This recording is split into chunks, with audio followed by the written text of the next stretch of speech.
Good afternoon, ma'am. Welcome to the Midday View. Thank you very much for your time. I guess reading through the stats is like we've known that the situation is not going to improve. Coronavirus pandemic has made things worse over the last year, but they were bad even before, with always plus minus half the unemployed coming out of our young people in the country, and half of those numbers of young people are women. I mean, it's not improving at all. What is wrong, in your view, with the education system that needs to be fixed? Afternoon, Brad Dan, and afternoon to your viewers.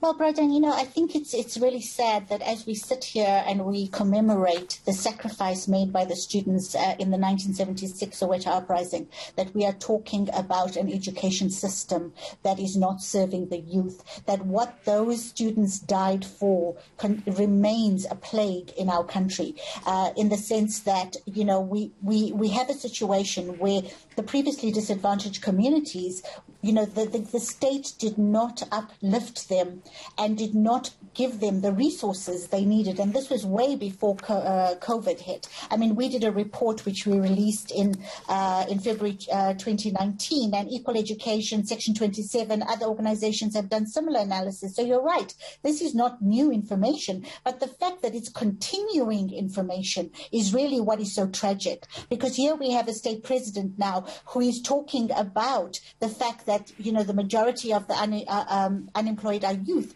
but they are doing nothing to ensure that these kids have a quality education that gives them a chance in life. So curriculum should change, to enable a focus on the right kind of skills that our economy will need going into the future. We keep on hearing about the fourth industrial revolution, how digitalization is important, and how the pandemic is forcing us, kicking and screaming fast, into embracing this new world. You and I ordinarily will be speaking in the studio or of sorts, but we are Zooming currently. Exactly. And, I think again, last year we released a report where we looked at the state of education under COVID. And, we found that the majority of children in South Africa were unable to access any of the online education that the state was offering. And so, again, we have a whole lot of children, thousands and thousands of children that have fallen through the cracks. And, I think the state is not looking at the reality on the ground. They're talking big picture, because if they were looking at the reality on the ground, they would start off by fixing the schools and fixing the inequality. And I'm talking about basics, Florida, and I'm talking about schools that have no sanitation, schools that have no water, children where there are 70 children or 80 children in a class, textbooks are being shared by between 4 to 7 children. Those are things, Brian, that are fixable.